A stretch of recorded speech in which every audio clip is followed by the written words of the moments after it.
Your personality changed yesterday, and the day before, probably 3 times last week. You just didn't notice. See, most people think they know themselves. Stable, consistent, unchanging. Wrong. Every time you get frustrated enough, something permanent shifts. I'm going to show you the exact moment it happens, and why it matters for everything from your career to building machines that think. Because our current AI systems, they process billions of data points, but their personality, their approach to problems, never evolves through genuine struggle. And that's the missing piece between today's ChatGPT and tomorrow's AGI. Every day, your mind encounters countless challenges. But the remarkable truth is that each skill that you possess and each capability that you take for granted emerged from the crucible of necessity. The infant mind, encountering a world of overwhelming complexity, gradually transforms confusion into understanding. This process continues throughout our lives. We forget the struggle that came before the mastery, but after the struggle fades from our memory, we don't just have solutions to specific problems, we actually have new capabilities of mind and body. Each challenge overcome leaves behind not just a memory, but a new way of being in the world. Like the water's surface, our thinking reflects the world around us. But concealed beneath this surface lies a vast ocean of complexity.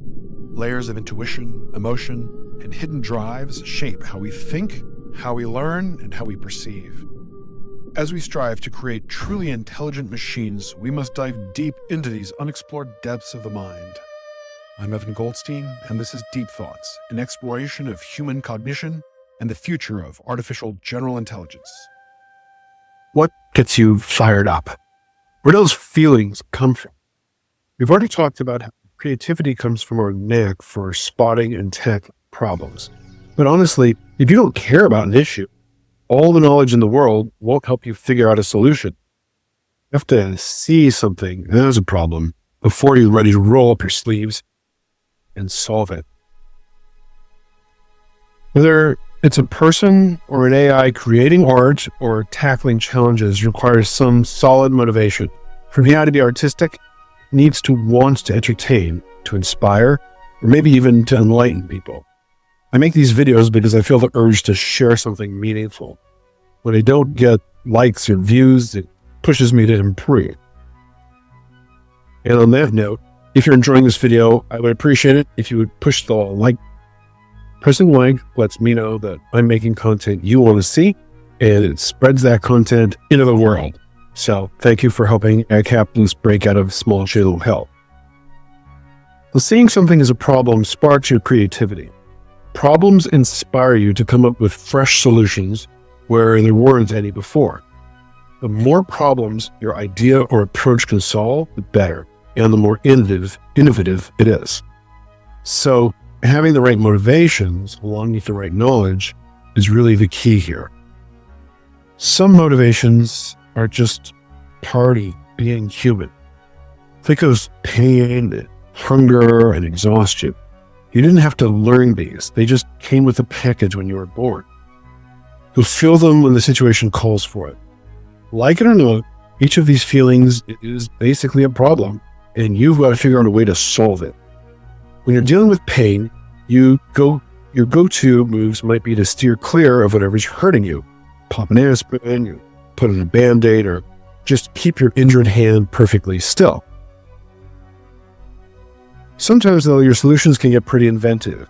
Every motivation you have is like a problem waiting to be tackled, a stress ball begging to be squeezed. Then there are those deeper emotions like shame and fear, boredom, injustice, and loneliness. These feelings push you to look for their opposites like confidence, security, fun, or fairness. And these are just a tiny sliver of the countless internal motivations swirling around in your head. So where do they all come from? A newborn baby doesn't just feel awkward about being naked like an adult. They aren't sweating over taxes or worried about death. We pick up all these worries and dislikes as we go through life.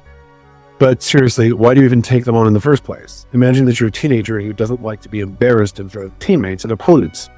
Now imagine that every time you've played in a big game, it's ended in a crushing defeat. Gradually or quickly, you're going to start to dislike competitive sports itself. Whereas before you only disliked and avoided being defeated, now you also dislike and avoid competition itself. Later on in life, you join a company league, which, much to your dismay, requires participation in tournaments. You now begin to dislike your recreational activities and dread game days. One at a time, you transfer your aversions from things that you dislike to the things that you put in the situation where you have to experience them. Aversions are contagious. As a newborn baby, you dislike pain. 1 or 2 hard falls, and you dislike physical risks as well. This creates a chain of aversions, starting with mandatory sports leagues, which leads to anxiety about competition in general, which ultimately connects back to the fear of defeat. Each element flows into and reinforces the next, forming a cascade of interlinked stressors. Here's another typical chain of aversions. This one motivates you to try to understand how the world works. The feeling of pain causes you to dislike objects that cause pain. In order to avoid these, you try to impose your needs on the world, and then you get upset when you can't control the situation. Since you can't control what you don't understand, the desire for control causes you to dislike unfamiliar things, which can only be resolved by familiarity, that is, understanding. Here, the chain of dislikes moves from pain to lack of control to lack of understanding. Consider how aversions can chain together, starting from a lack of understanding, which leads to feelings of lacking control, which creates things that we actively dislike and ultimately connects to the experience of pain itself. It's a sequence where each negative experience reinforces and deepens the previous one, like falling dominoes of discomfort. Motives have 2 sides, aversions and goals. So let's focus on aversions, the thing that you dislike or you try to avoid. Every time we build a chain of aversions, it usually goes back to basic drives that we all experience, like pain and hunger. But this transfer of dislikes doesn't always kick in. For instance, if I'm uncomfortable with public speaking and I get asked to give a toast at a party, I can usually just say no. I can avoid that awkwardness if I play my cards right, so that I won't end up hating parties, since I can handle these annoying situations as they pop up. But this is really a problem for me as an introvert. It looks like there are certain moments that trigger this whole transfer of dislikes from one scenario to another. So let's look a little deep into what those moments are. In these cases, you don't really decide to start disliking the new situation. Your brain just automatically creates these new aversions without you even knowing about it. Let's break down an example that shows how this process works without you having to think about it. If you've ever worked in a restaurant kitchen, you may have found yourself in the overwhelming position of getting backed up with orders. During a rush, taking on more tickets without ensuring that you have capacity to complete existing ones can result in this kind of traffic jam. Once the dining room fills up and new orders are coming in, you find yourself confronted with angry servers and a wall of pending tickets.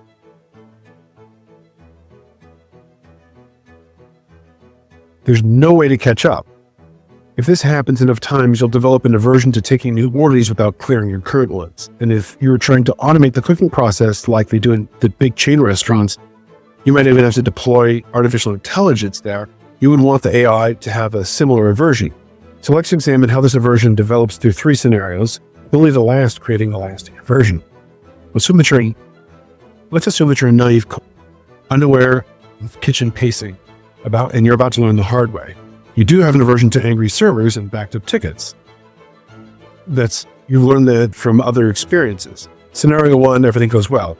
You're in the weeds during dinner service, taking orders rapidly, and you notice that your ticket rail is filling up, but you only feel mild concern about the pace. As a naive cook, you don't realize that you're headed for trouble. You manage to clear the tickets. No harm done. Your goal is just to cook as much as possible. Only an experienced chef would see these events as potentially problematic. You might even feel proud of having handled so many orders. Since service never completely broke down, you did not develop an aversion. This is the good one. Scenario 2, you solve the problem. Again, you're in a rush and the tickets keep coming. This time, orders are backing up and the servers are starting to get agitated. Now, this causes stress. Any cook would know this situation is troublesome, even without the angry servers. You find a solution. You spot an opportunity to batch similar orders together quickly, clearing several tickets at once. The stress subsides as you catch up. Now you learned a new technique, and the next time the orders pile up, you look to cook similar items. You've learned from what works. No new aversion forms since you found an effective solution. And now scenario 3, you get frustrated. You're in a rush. The tickets keep mounting. The servers are angry. The orders are backing up severely. The stress builds, and looking at your station, all burners are full. While servers demand their orders, you try to juggle pans and ingredients, but there's no place to work. The prep station behind you blocks any reorganization. So after scrambling, you've made no progress. The same wall of tickets faces you. Stress is mounting. You feel frustrated at your inability to move even one order out the door. At this moment, something shifts mentally. You become averse to taking new orders or capacity. The frustration signals this change. Unlike scenario 2, where you found a solution, here there was none. The situation itself becomes something to avoid.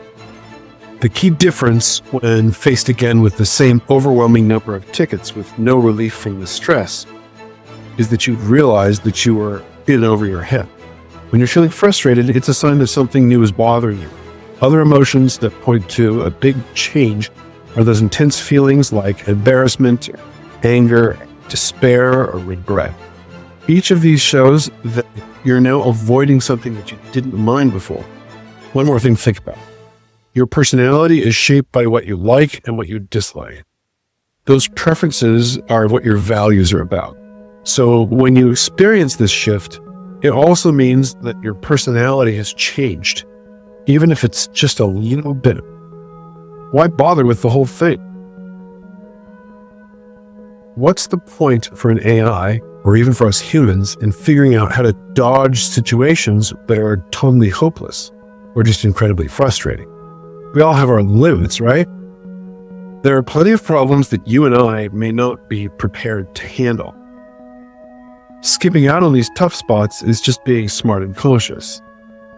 So if we think about it, a baby or a robot that keeps touching a hot stove and doesn't learn to steer clear of fire isn't brave, it's just being reckless. Luckily for you, your brain instinctively learns to avoid situations that lead to dead end, putting your bare hand in flames. These dead end situations are what make them different from everyday issues. Like that kitchen example, if you think that there's still a chance to fix it, you might keep pushing. But when you realize that there's absolutely no hope and you're stuck in a tight spot with no escape, your brain gets the memo, knows that no amount of determination or of cleverness is going to save anyone's hand from getting hurt. So it suggests that you find a different path to get where you want to go. If an AI is going to be intelligent, truly intelligent, it needs to develop that same instinctive understanding that I found high up in the rigging of the tall ship California. The ability to recognize when to persist and when to chart a different course. Just as my hands eventually learned how to tie those complex knots without conscious thought, AI systems need to develop their own form of muscle memory, learning not just how to solve problems, but which problems are worth tackling in the first place. That transition from conscious struggle to unconscious mastery might be what separates true intelligence from mere computation. So just as the waves behind me shape and rework the shoreline, the endless flow of experience sculpts the landscape of our minds. Each thought that flows through our consciousness, each skill we possess represents a victory over some ancient difficulty. To create true artificial intelligence, we have to invent systems that don't just process information, but that have this fundamental drive to overcome obstacles. Maybe the capacity to transform yesterday's solutions into tomorrow's possibilities is the very essence of intelligence itself. So just as the waves behind me shape and rework the shoreline, the endless flow of experience sculpts the landscape of our minds. Each thought that flows through our consciousness, each skill we possess represents a victory over some ancient difficulty. To create true artificial intelligence, We have to invent systems that don't just process information, but that have this fundamental drive to overcome obstacles. Maybe the capacity to transform yesterday's solutions into tomorrow's possibilities is the very essence of intelligence itself.